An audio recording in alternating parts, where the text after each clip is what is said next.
Hey guys, Matt here. This is my review of Brooklyn's Finest. This movie is directed by Antoine Fuqua, and the movie stars Richard Gere, Ethan Hawke, and Don Cheadle. The movie is about three cops that are on different sides of the law. One man is 7 days away from retirement, one is an undercover cop who struggles with making the right decisions, and the third man will stop at nothing to provide for his family.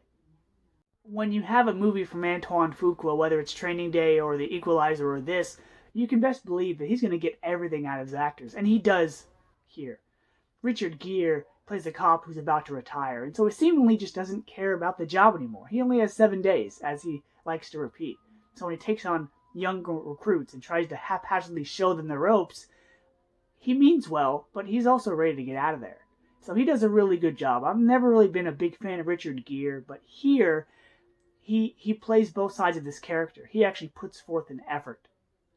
Don Cheadle is an undercover cop who's trying to get out of that life.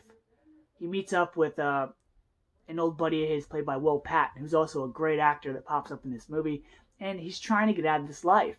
And when his old buddy, played by Wesley Snipes, get out of prison, that throws a wrench in things, because Wesley Snipes is trying to get back into the game, whereas Don Cheadle is trying to get out. So that amplifies and intensifies the situation. Ethan Hawke is also in this, and he, to me, is the best actor in the movie because of his storyline. He is so ruthless, and he'll stop at nothing to get this money that he needs to take care of his family. He wants a new house. He has kids on the way. Imagine if Alonzo from Training Day was Ethan Hawke, because he is so mean. He is like the dirtiest cop you can imagine. He's like Vic Mackey in The Shield. And that's one thing that's always intrigued me, is Antoine Fuqua was able to take this underworld, the bad part of reality, and make it enthralling. And that's one thing I like about this movie, is that it feels real.